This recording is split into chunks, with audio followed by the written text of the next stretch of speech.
Morning news కి స్వాగతం. పత్రికలోని ముఖ్యాంశాలు చూద్దాం. ఈనాడు ఎన్నికల బాండ్లు పెద్ద కుంభకోణం, బెదిరించి బలవంతపు వసూళ్లకు పాల్పడిన భాజపా, ఎన్నికల కమిషన్లోనూ మోదీ మనుషులు. మొత్తం మీద ఎన్నికల బాండ్లు పెద్ద కుంభకోణం అంటూ రాహుల్ గాంధీ గారు నిన్న సభలో ప్రసంగించడం జరిగింది. బెదిరించి బలవంతపు వసూళ్లకు పాల్పడిన భాజపా, బెదిరించి బలవంతపుగా వసూలు చేసినటువంటి పార్టీ ఏదైనా ఉందంటే అది బీజేపీ పార్టీ అంటూ రాహుల్ గాంధీ గారు నిన్న చెప్పడం జరిగింది. ఫోన్ ట్యాపింగ్ లో ప్రజలను కేసీఆర్ దోపిడీ చేశారు, కేంద్ర ప్రభుత్వానిది ఇదే తీరు. ఇక్కడ ఫోన్ ట్యాపింగ్ లో కేసీఆర్ గారు చేసినటువంటి కుంభకోణం మామూలు కాదు. ఏ జిల్లాని వదలలే, ఏ ఆఫీసర్ని వదలలే, ఏ కాంట్రాక్టర్ని వదలలే, ఏ రియేటర్ని వదలలే. ప్రతి ఒక్కళ్ళ పైన నిఘా చేసి పెట్టినటువంటి ప్రభుత్వం కేసీఆర్ ప్రభుత్వం. కేంద్ర ప్రభుత్వానిది ఇదే తీరు. అక్కడ కేంద్రంలో కూడా నరేంద్ర మోదీ ప్రభుత్వం ఇదే పని చేసింది. రాష్ట్ర ప్రభుత్వంలో కేసీఆర్ ఎలా చేసిండో ఆడ మోదీ కూడా అదే పని చేసిండు అంటూ వార్త. అధికారంలోకి వస్తే మహిళా ఖాతాల్లో ఏడాదికి ₹1,00,000. కాంగ్రెస్ పార్టీ అధికారంలోకి వస్తే ప్రతి మహిళా ఖాతాల్లో సంవత్సరానికి ₹1,00,000 అంటూ వార్త. యువతకు ఏడాదికి అప్రెంటిస్షిప్ ₹1,00,000 స్టైఫండ్. అదే యువతకు ఏడాదికి అప్రెంటిస్షిప్ పైన ₹1,00,000 ఏడాదికి స్టైఫండ్ లెక్క ఇస్తాం అంటూ వార్త. తుక్కుగూడ జనజాతర సభలో రాహుల్ గాంధీ అంటూ వార్త. మొత్తం మీద నిన్న లక్షలాదిగా జనాలు తరలి వచ్చి రాహుల్ గాంధీ సభను వాళ్ళు ఇచ్చినటువంటి గ్యారంటీలని వినడం జరిగింది. లక్షలాదిగా తరలి వచ్చిన ప్రజలు. తుక్కుగూడ జనజాతర సభ వేదికపై నుంచి ప్రజలకు అభివాదం చేస్తున్న రాహుల్ గాంధీ చిత్రంలో సీఎం రేవంత్ రెడ్డి, ఉప ముఖ్యమంత్రి బట్టి విక్రమార్క, దీపదాస్ మున్షి, కేసీ వేణుగోపాల్ సభకు భారీగా తరలి వచ్చిన కార్యకర్తలు, ప్రజలు. నిన్న జాతరనే అని చెప్పుకోవాలి. ఎక్కడ పోవడానికి రోడ్ల పైన ఇసుకేస్తే రాలనంత జనాలు. మొత్తం మీద జనాలతోని తుక్కుగూడ మొత్తం ప్రాంగణం నిండిపోయింది. దోపిడి దొంగల్లారా దోచుకున్నారు, కేసీఆర్ ఏది పడితే అది మాట్లాడితే చర్లపల్లి కారాగారానికి పంపిస్తాం, నేను జనార్దన్లా కాదు రేవంత్ రెడ్డిని, ముఖ్యమంత్రి రేవంత్ రెడ్డి హెచ్చరిక. మొత్తం మీద నిన్న కాక జిల్లాల బాట పట్టిండు, మొత్తం మీద రైతుల బాట పట్టిండు. కాబట్టి తన నోటికొచ్చినట్టు కేసీఆర్ అదే వల్గర్ భాషని ఉపయోగిస్తున్నాడు.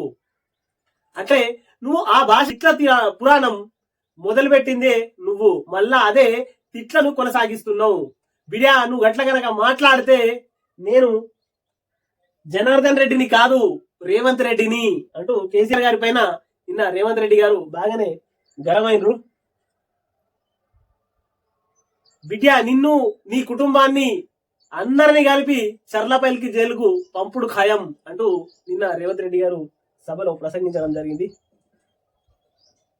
అవిశ్వాస తీర్మాన నోటీసులు ఇచ్చే అధికారం ఆర్డీఓకు ఉంది, తేల్చి చెప్పిన హైకోర్టు. మొత్తం మీద అవిశ్వాస తీర్మాన నోటీసులు ఇచ్చే అధికారం ఆర్డీఓలకు ఉంది అంటూ హైకోర్టు అవిశ్వాస తీర్మానం నోటీస్ ఇచ్చే అధికారం ఆర్డీఓలకు ఉంది అంటూ హైకోర్టు నిన్న తేల్చి చెప్పింది.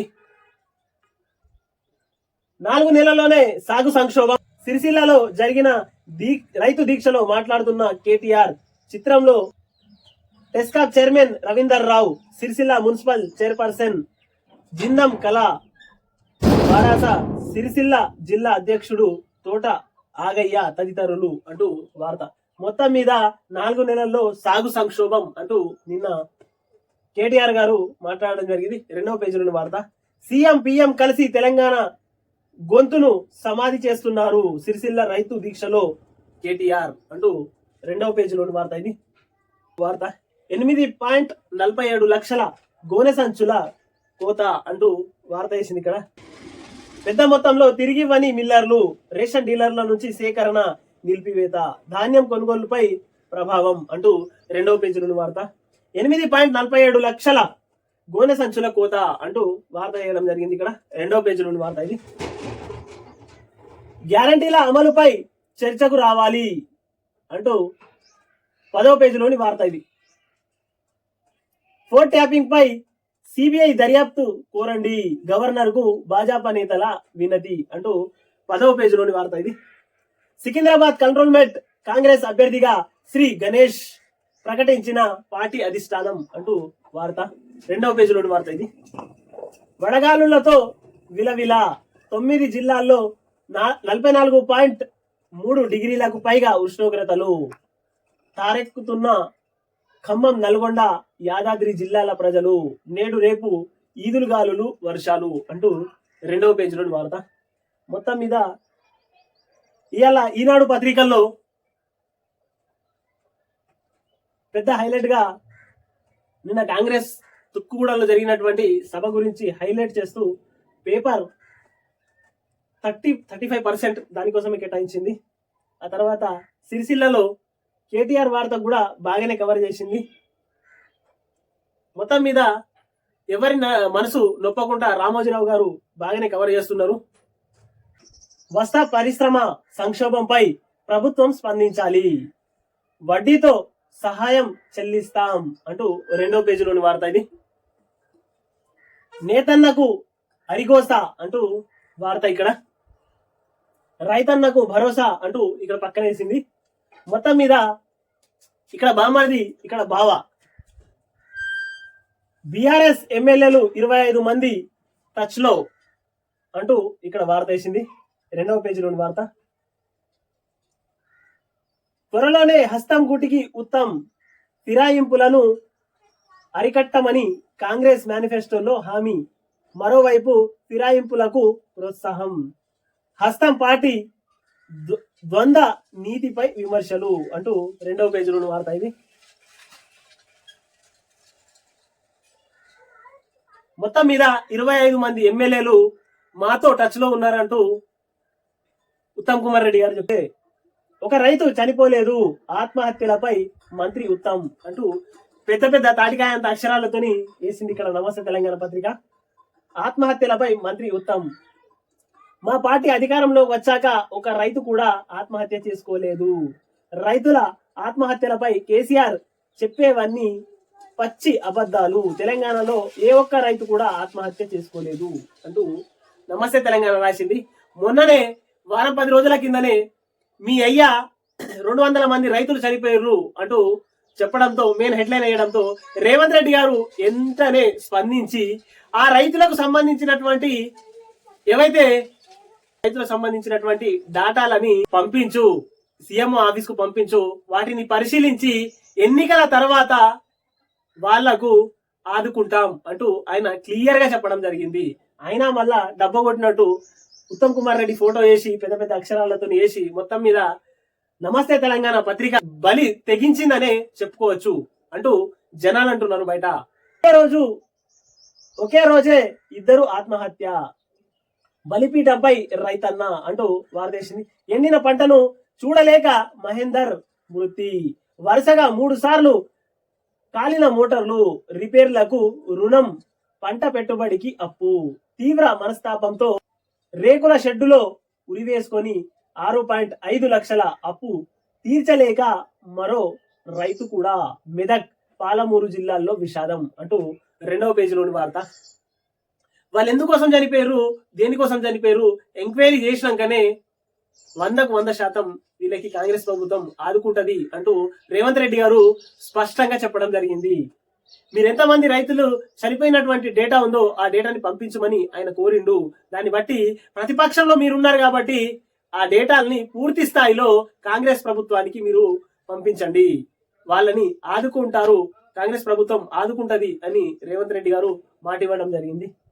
సిరిసిల్లలో నేతన్న బలవద్మరణం, నూలు దారమే ఉరితాడు అంటూ 3వ పేజీలోని వార్త ఇది. జోష్ లేని జాతర, కాంగ్రెస్ క్యాడర్ లో నిరుత్సాహం, జనంలో నిరాసక్తత. తుక్కుగూడ సభకు 10 లక్షల మంది వస్తారని ప్రచారం, సభా ప్రాంగణంలో బయట కలిపిన 1,00,000కు మించని జనం, నేతల ప్రసంగంలోనూ కార్యకర్తల్లో కనిపించని ఉత్సాహం అంటూ మొత్తం మీద 8వ పేజీలో వేసింది ఇది. తుక్కుగూడ సభలో శనివారం జరిగిన కాంగ్రెస్ జనజాతర సభలో పార్టీ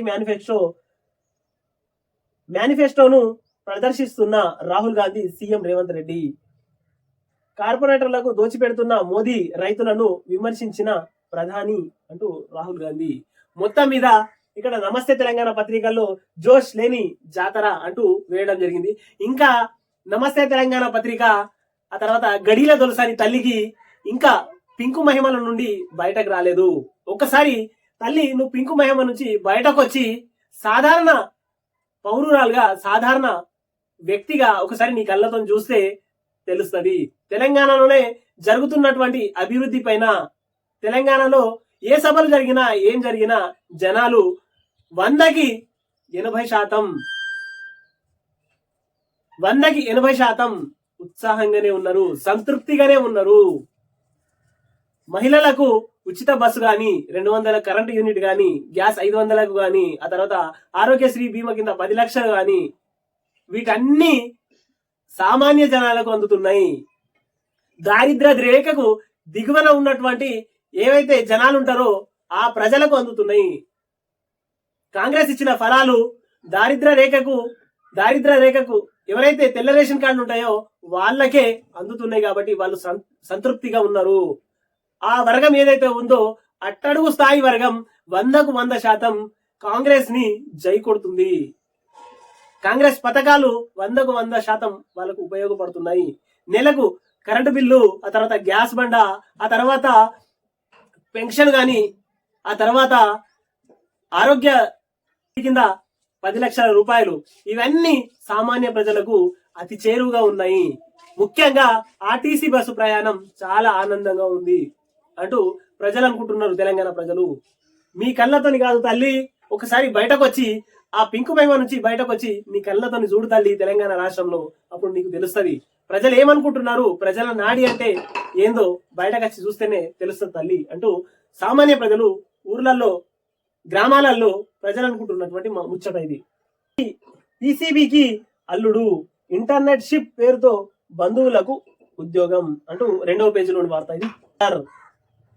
మరో 3 నక్సల్స్ ఎన్కౌంటర్, తెలంగాణ ఛత్తీస్గఢ్ రాష్ట్రాల సరిహద్దుల్లో ఎదురు కాల్పులు, వారంలో మొత్తం 17 మంది మృత్యువాత, నెత్తుటి బాకీ తీర్చుకుంటాం. మొత్తం మీద మావోయిస్టులు, నక్సలైటులు, ఆ తర్వాత పోలీసులకు మధ్య ఎదురు కాల్పులు వారం లోపే, ఈ నెలలోనే వారం లోపే మొత్తం 17 మంది చనిపోయినరు. అంటే మావోయిస్టులు నెత్తుటి బాకీని తీర్చుకుంటాం అంటూ నిన్న హెచ్చరించడం జరిగింది. బూటకపు ఎన్కౌంటర్ కు కాంగ్రెస్ బాధ్యత వహించాలి, లేఖలో మావోయిస్ట్ అగ్రనేత ఆజాద్ హెచ్చరిక.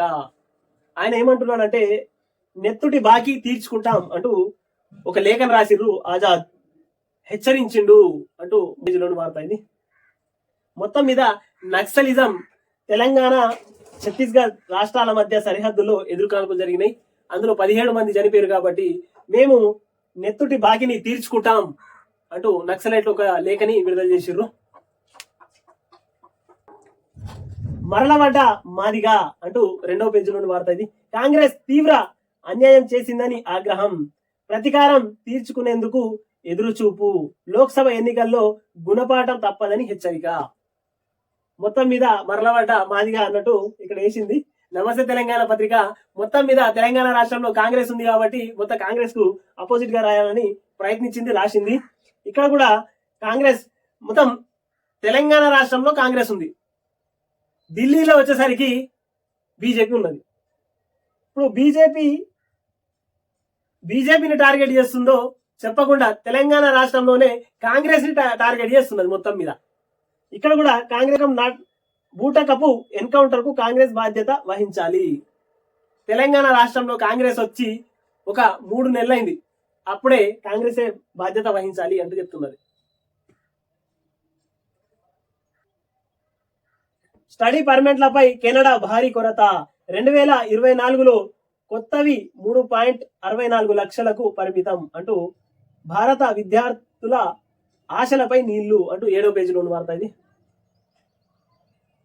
కనకంపు మోగెనే అంటూ 14వ పేజీలోని వార్త. ఇంజనీరింగ్ కు మళ్ళీ డిమాండ్ అంటూ 8వ పేజీలోని వార్త. ఇది బ్యాండేజీలతో బ్యాండెడ్ అంటూ 7వ పేజీలోని వార్త. ఇది మొత్తం మీద ఇవాళ నమస్తే తెలంగాణ పత్రికల్లో బావా బామర్దులది ఫోటోలు హైలైట్ గా వేసి ఆ తర్వాత కాంగ్రెస్ సభ మొత్తం ఫెయిల్ అయిందన్నట్టు వేసింది. మొత్తం మీద రైతులను హైలైట్ చేసుకుంటూ కేఎన్ఎన్ టీవీ ఒక చిన్న సూచన ఇస్తున్నది ఈ నమస్తే తెలంగాణ పత్రికకు. సార్, మీరు వేస్తున్నటువంటి నమస్తే తెలంగాణలో వస్తున్నటువంటి రోజు రైతుల ఇక్కడ మరణించిర్రు అక్కడ మరణించిర్రు ఉరి వేసుకొని అని అంటున్నారు కదా, వాటి యొక్క డాటాని పూర్తి స్థాయిలో సేకరించి బీఆర్ఎస్ పార్టీకి అందజేయండి. బీఆర్ఎస్ పార్టీ అధినేత కేసీఆర్ చేతుల మీదుగా తెలంగాణ రాష్ట్ర సీఎంఓ ఆఫీస్ కు పంపించండి. వాటిపైన కాంగ్రెస్ పార్టీ 100కు 100% ఎంక్వైరీలు చేసి ఏదైతే రైతులకు అన్యాయం జరిగిందో ఆ రైతులకు ఆదుకుంటామంటూ రేవంత్ రెడ్డి గారు మాట ఇవ్వడం జరిగింది. దయచేసి మీరు నమస్తే తెలంగాణ పత్రిక మొత్తం వాటి ఏదైతే రైతు మరణించిండో ఆ రైతుల దగ్గర నుంచి మొత్తం డేటాని సేకరించి మీ అధినేత కేసీఆర్ కి అందజేయండి. కేసీఆర్ గారు అక్కడ కాంగ్రెస్ పార్టీకి ప్రతిపక్ష నాయకుడుగా అందజేస్తారు. అంటే ఎంతో కొంత ప్రతిపక్షంలో మీరు ఉన్నారు కాబట్టి రైతులకు మేలు జరుగుతుంది. రైతు పక్షాన మీరు నిలబడితే ప్రతిపక్ష నాయకుడుగా మళ్ళీ మీకే గొప్ప పేరు వస్తుంది. దాంతో పాటు కేసీఆర్ దగ్గర బీఆర్ఎస్ పార్టీ అకౌంట్ లో 1500 కోట్లు విరాళాల రూపంలో ఉంది. అందులో నుంచి ఒక 100 కోట్లు తీసి మీరు వెళ్ళినప్పుడు పరామర్శించినప్పుడు రైతుల చేతులలో ఎంతో కొంత నయాన్నో భయాన్నో వాళ్ళకి ఇవ్వండి. ఖర్చులకైనా వాళ్ళకైతాయి. ఆ తర్వాత వాళ్ళ డేటాని నేను ప్రభుత్వానికి పంపించానని సంజాయించండి. ఒక 100 కోట్ల రూపాయలు మీరు ఖర్చు పెట్టండి. ప్రజలకు మీ మీద సానుభూతి వస్తుంది అంటూ కేఎన్ఎన్ టీవీ కోరుకుంటుంది. వార్తా విశ్లేషణ చూసినాం. కేఎన్ఎన్ టీవీని సబ్స్క్రైబ్ చేయండి, షేర్ చేయండి, కామెంట్లు పెట్టండి.